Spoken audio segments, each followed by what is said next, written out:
Lejlit l-elezzjoni ġenerali li għaddiet ingħatat direct order ta' iżjed minn 300,000 euro mill-Ministeru tal-Finanzi li dak iż-żmien kien fit-tmexxija tal-eks Ministru Tonio Fenek. Din id-direct order kienet tikkonsisti minn xogħol ta' konsulenza u l-kuntratti tagħha ġew iffirmati nhar it-8 ta' Marzu. Għal dan il-Ministru tal-Finanzi Edward Cicluna waqt li kien qed jieħu sehem fi programm Folji fuq One.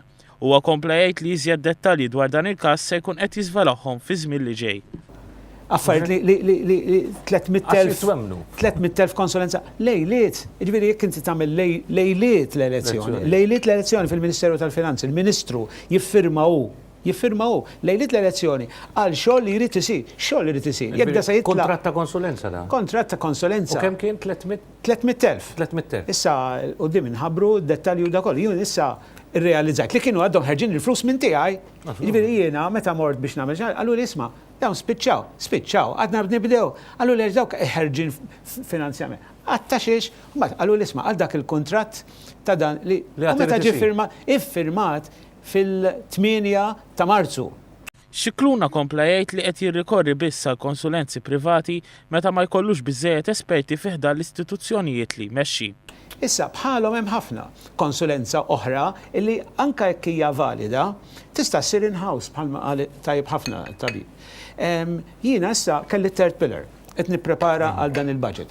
Il-Ministru ta' qabli kien jafas il-buttuna u jitlob għandna management consultancies kemm trid privati jagħmlu x-xogħol.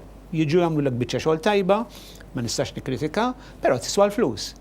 Possibbli m'għandniex, jiena għażilt żewġ ministru I'm very proud.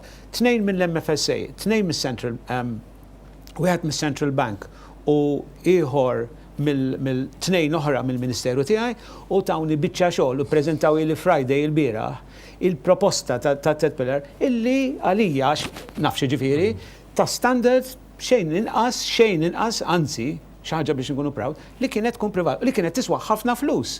Għamilni b'xejn. Dan il-programm ħasem id-deputat nazzjonalista Robert Arrigo li ammetta li minkejja li kien hawn bidla fil-gvern xorta hawn stabilità fil-pajjiż. Li jien għandi fuq ix-xogħol fuq in-negozju parti attiva ħafna fuq Malta jiena ġifieri li it is a cruise liner ġifieri il-gvern at the moment huwa miexi at a steady pace. F'dan il-programm ħadu sehem ukoll id-deputat Laburista Etienne Grek u l-ġurnalista Josien Kassar.